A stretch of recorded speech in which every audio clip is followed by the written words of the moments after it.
custom among free and accepted Masons, at the request of a brother or all his nearest relatives, to perform the last Masonic rites over his mortal remains.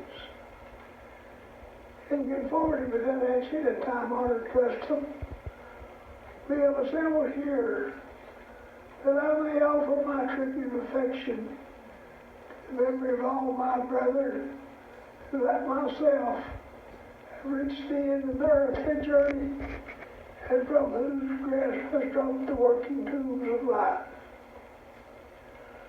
I was born December the 7th, 1926.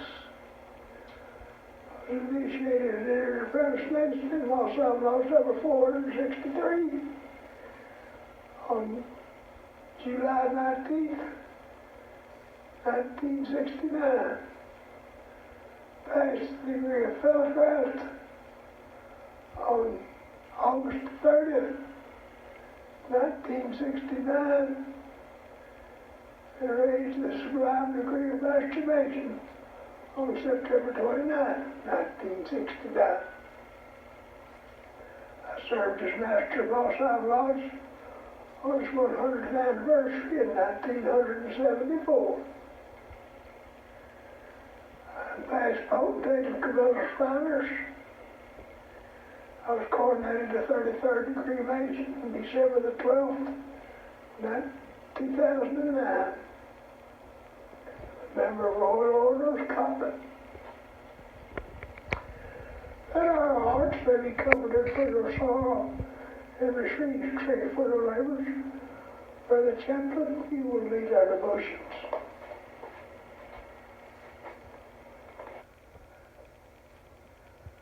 My labors as a Mason taught me to divest my heart and conscience of the vices and superfluities of life, thereby fitting my soul as a living stone for the spiritual building not made with hands, eternal in the heavens.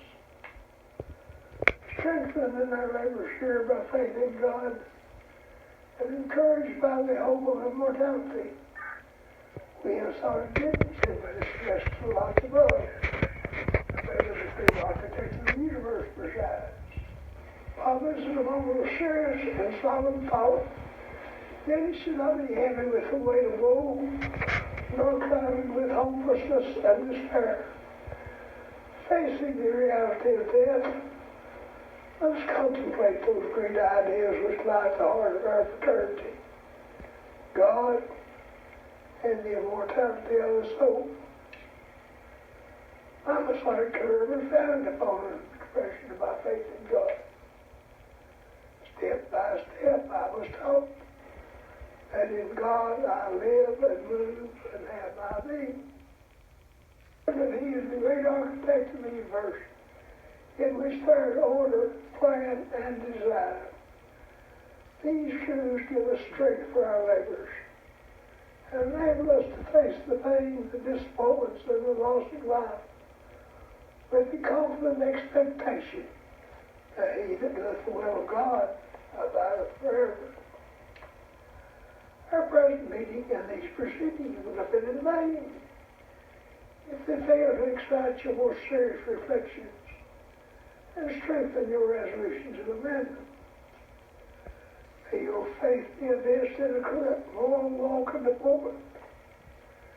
May your hope be as bright as those glorious mysteries that will be revealed hereafter, and your charity as boundless as the needs of your fellow creatures.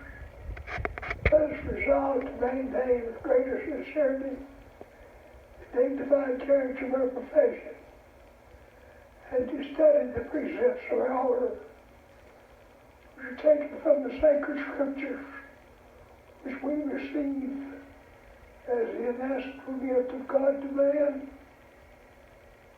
as a ruling guide of our faith and practice, and to whichever person may turn for comfort and consolation in the hour of affliction.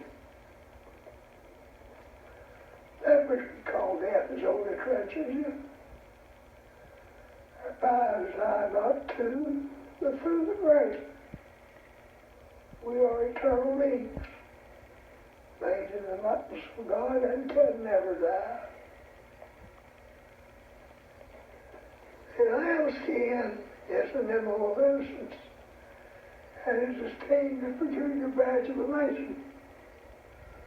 When worthily worn, it is more honorable than the order of the garter, golden fleece, or any other order that could be conferred, and never makes not to wear it with equal pleasure to himself and honor to the fraternity. This emblem we deposit upon my coffin. This emblem green, reminding us of that which must mark the temporary resting place of the illustrious dead, is an emblem of our faith in the immortality of the soul. By it we are reminded that there is within us an immortal part that will survive the grave and never die. By it we are also admonished that though like myself and my brother, each of us will one day be clothed in the servants of death and deposited in the silent tomb, that there to remain in the trumps are sounded for that glorious resurrection morning. By it we are also admonished that like our brother, each of us will one day be clothed in the servants of death and deposited in the silent tomb. Yet through our faith in the mercy of God, may trust His infallible word that our redeemed spirits shall live on in that glorious realm where suffering and sorrow and death come no more forever. This too we deposit on my coffin. We shall never get. To you, the immediate relatives and friends, we're almost heartbroken at the loss we have sustained. We have abiding consolation to offer. We deeply, sincerely, and most affectionately sympathize with you in your bereavement, reminding you that He who even tempers the wind to the shore realm looks upon you in this hour with infinite compassion, and He will surely fold His arms of love and affection around you who put your trust in Him. He also bid you look with confidence to a day of glad reunion. For it cannot be, my friends, in earth and so the abiding place. It cannot be that human life is like a bubble cast upon the ocean of time, there to flow a moment and then vanish in darkness and oblivion.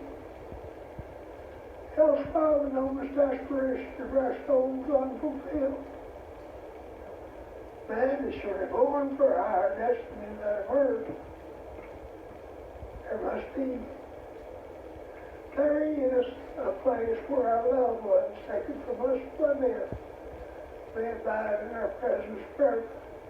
Yes, my friends, the Holy Bible draws aside the black curtain that drapes the tomb and bids faith and hope comfort our hearts. It points beyond the silent portals of the tomb and bids us turn our eyes upon the opening scenes of a grand eternity. Brother Chaplain, you may pronounce our benediction.